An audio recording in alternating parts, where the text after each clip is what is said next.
ನಡೆದಂಥ ಘಟನೆಗೆ ಸಂಬಂಧಪಟ್ಟ ಪೊಲೀಸ್ ಅಧಿಕಾರಿಗಳ ಮೇಲೆ ಸರ್ಕಾರ ದರ್ಪತ್ತೋರಿದೆ. ನಿನ್ನೆ ದಿನ ಕರ್ನಾಟಕ ರಾಜ್ಯದ ಮುಖ್ಯಮಂತ್ರಿಗಳು, ಗೃಹ ಸಚಿವರು ಹಾಗೂ ಉಪಮುಖ್ಯಮಂತ್ರಿಗಳು ಪತ್ರಿಕಾಗೋಷ್ಠಿಯನ್ನು ನಡೆಸಿ 4ನೇ ತಾರೀಕು ನಡೆದಂಥ ಈ ಒಂದು ದುರ್ಘಟನೆಯಲ್ಲಿ ಹತ್ತತ್ರ 56 ಜನ ಗಾಯಗೊಂಡಿರ್ತಕ್ಕಂಥದ್ದಷ್ಟೇ ಅಲ್ಲ, 11 ಜನ ಮುಗ್ಧ ಜೀವಗಳು ಇವತ್ತು ಸಾವನ್ನು ಅಪ್ಪಿರ್ತಕ್ಕಂಥ ಒಂದು ವಿಚಾರ ಪ್ರತಿಯೊಬ್ಬರಿಗೂ ಕೂಡ ಇವತ್ತು ರಾಜ್ಯದಲ್ಲಿ ಮನೆಯಲ್ಲಿ ಒಂದು ದುಃಖಕರವಾದಂಥ ಒಂದು ವಾತಾವರಣ ಸೃಷ್ಟಿಯಾಗಿದೆ. ಆದರೆ ನಿನ್ನೆಯ ದಿನ ಮುಖ್ಯಮಂತ್ರಿಗಳ ನೇತೃತ್ವದಲ್ಲಿ ನಡೆದಂಥ ಒಂದು ಪತ್ರಿಕಾಗೋಷ್ಠಿಯಲ್ಲಿ ಏನು ಈ ಬೆಂಗಳೂರಿನ ನಗರದ ಕಮಿಷನರ್ ಇರ್ಬೋದು ಅಥವಾ ಸೌತ್ ಡಿವಿಷನ್ನ ಮತ್ತೊಬ್ಬರು ಪೊಲೀಸ್ ಅಧಿಕಾರಿ DCP ಇರ್ಬೋದು, ACP ಇರ್ಬೋದು, ಅದೇ ರೀತಿ ಕಬ್ಬನ್ ಪಾರ್ಕ್ನ ಹಲವಾರು ಪೊಲೀಸ್ನ ಅಧಿಕಾರಿಗಳನ್ನ ಇವತ್ತು ಸಸ್ಪೆನ್ಷನ್ ಆರ್ಡರ್ನಲ್ಲಿ ಇಟ್ಟಿರ್ತಕ್ಕಂಥದ್ದು ನಿಜಕ್ಕೂ ಅತ್ಯಂತ ಖಂಡನೀಯ ಅಂತಕ್ಕಂಥದ್ದನ್ನ ಈ ಸಂದರ್ಭದಲ್ಲಿ ಹೇಳಲಿಕ್ಕೆ ಬಯಸ್ತೇನೆ. ಅದಕ್ಕೆ ಕಾರಣ ಪೊಲೀಸ್ನ ಕಮಿಷನರು 3ನೇ ತಾರೀಕು ಏನು RCB ತಂಡ ಕಪ್ಪು ಗೆದ್ದ ನಂತರ ಬೆಳಗ್ಗೆ 4 ಗಂಟೆ 5 ಗಂಟೆವರೆಗೂ ಸಂಭ್ರಮಾಚರಣೆಯನ್ನು ನಡೆಸಿದರು. ಪ್ರತಿ ಬೀದಿಲೂ ಗಲ್ಗಲಿಲೂ ಬೆಂಗಳೂರು ನಗರದಲ್ಲಿ ದೊಡ್ಡ ಮಟ್ಟದಲ್ಲಿ ಸಂಭ್ರಮವನ್ನು ಮಾಡಿದರು. ಪೊಲೀಸ್ ಆಯುಕ್ತ ಅಧಿಕಾರಿ ಕಮಿಷನರ್ ಅವರು ಮುಖ್ಯಮಂತ್ರಿಗಳ ಮನೆಗೆ ಹೋಗಿ ಬೆಳಗ್ಗೆ 8 ಗಂಟೆಗೆ ತೆರಳಿ ರಾತ್ರಿ 4 ಗಂಟೆ 5 ಗಂಟೆವರೆಗೂ ಈ ರೀತಿ ಪೊಲೀಸರು ಜನಗಳನ್ನ ಒಂದು ರೀತಿ ಮೇಂಟೈನ್ ಮಾಡ್ತಕ್ಕಂಥದ್ರಲ್ಲಿ ಸಾಕಷ್ಟು ಶ್ರಮ ವಹಿಸಿದ್ದಾರೆ. ದಯಮಾಡಿ ನಾವು ಮಾರನೇ ದಿನವೇ ಮಾಡಬೇಕು ಅಂತಕ್ಕಂಥದ್ದಾದರೆ ಪ್ರೋಗ್ರಾಮ್ ಅಗೇನ್ ಒಂದು ಕಡೆ ವಿಧಾನಸೌಧ, ಇನ್ನೊಂದು ಕಡೆ ಚಿನ್ನಸ್ವಾಮಿ ಸ್ಟೇಡಿಯಮಲ್ಲಿ 2 ಕಡೆ ಮಾಡಬೇಕು ಅಂತಕ್ಕಂಥದ್ದಾದರೆ ಭಾಳ ಕಷ್ಟ ಆಗ್ತದೆ.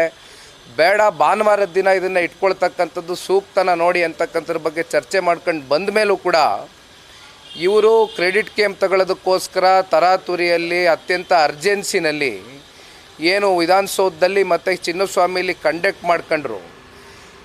ಇದೆಲ್ಲ ಆದ ನಂತರ ಈ ದುರ್ಘಟನೆ ಏನು ನಡೀತು, ಇದರಿಂದ ಇವತ್ತು ತಪ್ಪಿಸ್ಕೊಳ್ಳೋದಕ್ಕೋಸ್ಕರ ಇವತ್ತು ನನಗೆ ಒಂದು ಕನ್ನಡದಲ್ಲಿ ಒಂದು ಗಾದೆ ನೆನಪಾಗ್ತಾ ಇದೆ. ಕೋತಿ ತಾನು ಮೊಸರು ತಿಂದು ಮೇಕೆ ಮೂತಿಗೆ ಬೆಳೀತು ಅಂತ. ಇದರಲ್ಲಿ ಕೋತಿ ಯಾರು ಮೇಕೆ ಯಾರು ಅಂತಕ್ಕಂಥದ್ದು ರಾಜ್ಯದ ಜನತೆ ತೀರ್ಮಾನ ಮಾಡಬೇಕಾಗಿದೆ.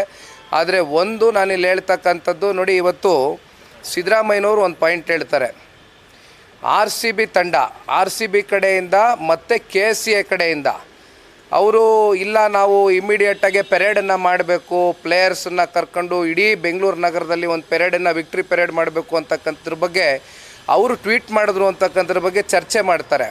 ಆದರೆ ಒಂದು ನಾನು ಮಾತನ್ನು ಕೇಳ್ತೇನೆ, ಇವತ್ತು RCB ಇರ್ಬೋದು ಅಥವಾ KCA ಇರ್ಬೋದು, ಇವತ್ತು ಈ ಕಾನೂನಿನ ನೆಲದ ಅಡಿಗಿಂತ ದೊಡ್ಡವರು ಅವರು, ಸರ್ಕಾರಕ್ಕಿಂತ ದೊಡ್ಡವರು ಅವರು, ಕಾನೂನಿಗಿಂತ ದೊಡ್ಡವರು ಅವರು.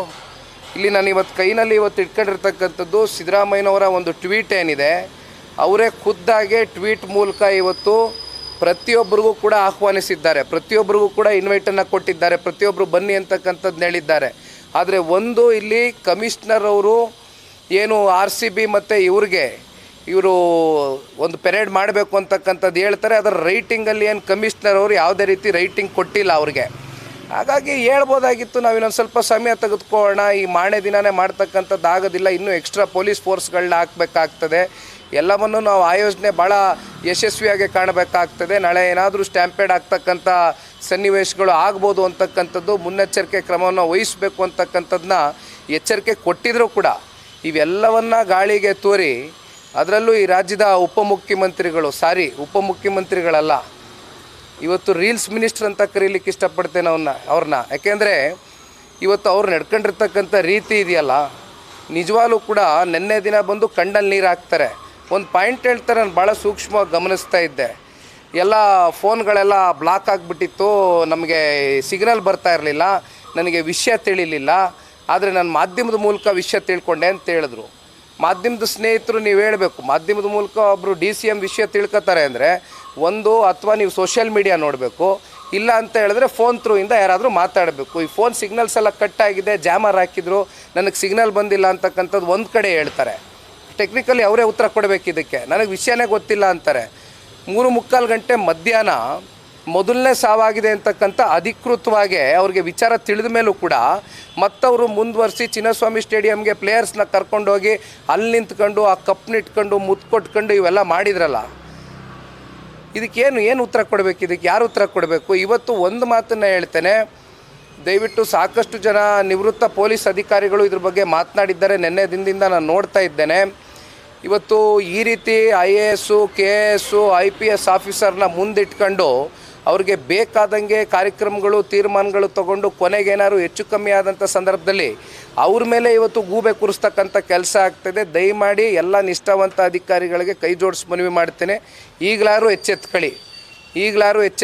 ಏಕೆಂದರೆ ಸರ್ಕಾರ ನಿಮಗೆ ಕೊಟ್ಟಂಥ ಡೈರೆಕ್ಷನ್ಸ್ನ ನೀವು ಚಾಚು ತಪ್ಪಿರ ನೀವು ಫಾಲೋ ಮಾಡ್ಬೋದು. ಬಟ್ ಅಲ್ಟಿಮೇಟ್ಲಿ ಈ ರೀತಿಯಾದಂಥ ಇಶ್ಯೂಸ್ ಬಂದಂಥ ಸಂದರ್ಭದಲ್ಲಿ ನಿಮ್ಮ ಮೇಲೆ ಗೂಬೆ ಕೂರಿಸ್ತಕ್ಕಂಥ ಕೆಲಸ ಮಾಡಿದಾಗ ಇವತ್ತು ಏನಾಗುತ್ತೆ ಅಂತಕ್ಕಂಥದ್ದಕ್ಕೆ ಇದೊಂದು ಸಣ್ಣ ಉದಾಹರಣೆ. ಆದರೆ ಇದು ಯಾರೂ ಕೂಡ ಮೆಚ್ಚತಕ್ಕಂಥ ಕೆಲಸ ಅಲ್ಲ. ಇಲ್ಲಿ ಪೊಲೀಸರು ಇಲ್ಲಿವರೆಗೂ ಕೂಡ IPLನ ಇಷ್ಟು ಟೂರ್ನಮೆಂಟ್ಗಳು ನಡೆದಿದೆ, ಇಷ್ಟು ಮ್ಯಾಚ್ಗಳು ನಡೆದಿದೆ, ಸತತವಾಗಿ 18 ವರ್ಷದಿಂದ IPL ನಡ್ಕೊಂಡು ಬಂದಿದೆ. ಇಲ್ಲಿಯವರೆಗೂ ಒಂದು ಅಹಿತರ ಘಟನೆಗೆ ಇಲ್ಲಿವರೆಗೂ ಯಾವುದೇ ಅವರು ಆಸ್ಪದ ಕೊಟ್ಟಿಲ್ಲ. ಪೊಲೀಸವರು ಭಾಳ ಚೆನ್ನಾಗಿ ನಡೆಸ್ಕೊಂಡು ಹೋಗಿದ್ದಾರೆ. ಆದರೆ ಇಲ್ಲಿ ಈ ರೀತಿ ಘಟನೆ ಆಗಬೇಕು ಅಂತಕ್ಕಂಥದ್ದಾದರೆ ಇದು ಸರ್ಕಾರದ ಒತ್ತಡಕ್ಕೆ ಮಣಿದು ಇವತ್ತು ಪೊಲೀಸವರು ಮಾಡಬೇಕಾದಂಥ ಸಂದಿಗ್ಧ ಪರಿಸ್ಥಿತಿಗೆ ದುಡ್ದಂಥವ್ರು ಯಾರು? ಸರ್ಕಾರ ಅಲ್ವೇ? ಈ ರಾಜ್ಯದ ಮುಖ್ಯಮಂತ್ರಿ ಉತ್ತರ ಕೊಡಬೇಕಲ್ವೇ? ಅದಕ್ಕೆ ನಾನು ಹೇಳಿದ ಕೈನಲ್ಲಿ ಟ್ವೀಟ್ ಇವತ್ತೇನು ಇಟ್ಕೊಂಡಿದ್ದೀನಿ, ಇವತ್ತು ಈ ರಾಜ್ಯದ ಮುಖ್ಯಮಂತ್ರಿಗಳು ಕರೆದಿರ್ತಕ್ಕಂಥದ್ದು, ಅವರು ಇನ್ವಿಟೇಷನ್ ಕೊಟ್ಟಿರ್ತಕ್ಕಂಥದ್ದು ರಾಜ್ಯದ ಜನತೆಗೆ ಬನ್ನಿ ಅಂತ. ಇದು ವೆರಿ ರಿಡಿಕ್ಯುಲಸ್ ಇದು. ಸರ್, ಈಗ CM, DCM, ಹೋಮ್ ಮಿನಿಸ್ಟರ್ ಎಲ್ಲರೂ ಕೂಡ ಬಚಾವಾಗೋದಕ್ಕೆ ಕಮಿಷನರ್ನ ಸೇರಿದಂತೆ ಅಮಾನತ್ ಮಾಡಿದ್ದಾರೆ. ಸೊ ಅನುಮತಿ ಇಲ್ಲದೆ ಅವರು ರೋಡ್ ಶೋ ಮಾಡಿದರು, ರೀಲ್ಸ್ಗಳನ್ನು ಮಾಡಿದ್ರು, ಅವ್ರು ಯಾರು ರಾಜೀನಾಮೆ ಕೊಡ್ತಿಲ್ಲ. ಬಟ್ ಇದರೆಲ್ಲ ಆರೋಪವನ್ನು ಇವ್ರ ಮೇಲೆ ಹಾಕ್ತಿದ್ದಾರೆ. ಅಲ್ಲ, ಈಗ ಏನಾಗಿದೆ, ಇಲ್ಲಿ ರಾಜೀನಾಮೆ ತಗೊಳ್ತಕ್ಕಂಥದ್ದು ಪಡಿತಕ್ಕಂಥ ಕೆಲಸ ಆಗಬೇಕು ಅಂದರೆ ಮೊದಲು ರಾಜೀನಾಮೆ ಕೊಡಬೇಕಾಗಿರ್ತಕ್ಕಂಥದ್ದು ಇಬ್ಬರೇ ವ್ಯಕ್ತಿ. ಈ ರಾಜ್ಯದ ಮುಖ್ಯಮಂತ್ರಿಗೆ ಪಕ್ಕದಲ್ಲಿ ಅಕ್ಕಪಕ್ಕ ಕೂತಿದ್ರಲ್ಲ ನಿನ್ನೆ, ಒಂದು ಕಡೆ ಗೃಹ ಸಚಿವರಿಗೆ ದಯಮಾಡಿ ಬೇರೆ ಇನ್ಯಾವುದಾದ್ರು ಒಂದು ಇಲಾಖೆಯ ಒಂದು ಜವಾಬ್ದಾರಿ ಕೊಡ್ತಕ್ಕಂಥದ್ದು ಸೂಕ್ತ ಅಂತಕ್ಕಂಥದ್ದು ನನ್ನ ಭಾವನೆ ಅಲ್ಲ, ರಾಜ್ಯದ ಜನತೆಯು ಭಾವನೆ ಹೌದು. ಕಳೆದ 2 ವರ್ಷದಿಂದ ನಿರಂತರವಾಗಿ ಇವತ್ತು ಲಾ ಆ್ಯಂಡ್ ಆರ್ಡರು ಎಲ್ಲಿಗೆ ಬಂದು ನಿಂತಿದೆ ಅಂತಕ್ಕಂಥದ್ದನ್ನ ಅನೇಕ ಪ್ರಕರಣಗಳು ನೋಡಿದ್ದೀವಿ. ಹಾಗಾಗಿ ಒಂದು ಕಡೆ ಗೃಹ ಸಚಿವರು ನೇರವಾಗಿ ಹೊಣೆಗಾರಿಕೆಯನ್ನು ವಹಿಸ್ಕೋಬೇಕಾಗ್ತದೆ. ಅದ್ರ ಜೊತೆಯಲ್ಲಿ ಇವತ್ತು ರಾಜ್ಯದ ಮುಖ್ಯಮಂತ್ರಿನೂ ಮೀರಿ ಇವತ್ತು ಒಂದು ಹೆಜ್ಜೆ ಮುಂದೋಗಿ ಈ ರಾಜ್ಯದ ರೀಲ್ಸ್ ಮಿನಿಸ್ಟ್ರ್ ಏನಿದ್ದಾರೆ, ಏನೋ ದೊಡ್ಡ ಮಟ್ಟದಲ್ಲಿ ಪ್ರಚಾರ ಗಿಟ್ಟಿಸ್ಕೊಳ್ಳೋಕ್ಕೋಸ್ಕರ, ಕ್ರೆಡಿಟ್ ಗೇಮ್ಗೋಸ್ಕರ ಇವತ್ತು ಇಷ್ಟೆಲ್ಲ ಈ ಅವಾಂತರಕ್ಕೆ ಕಾರಣಕರ್ತರಾದಂಥ ಈ ರಾಜ್ಯದ ರೀಲ್ಸ್ ಮಿನಿಸ್ಟ್ರು ಮೊದಲು ಅವರು ಇವತ್ತು ಅವ್ರನ್ನ ಅಮಾನತುಗೊಳಿಸಬೇಕಾಗಿದೆ ಸರ್ಕಾರ, ಅವ್ರನ್ನ ಸಸ್ಪೆನ್ಷನಲ್ಲಿ ಇಡಬೇಕಾಗಿದೆ.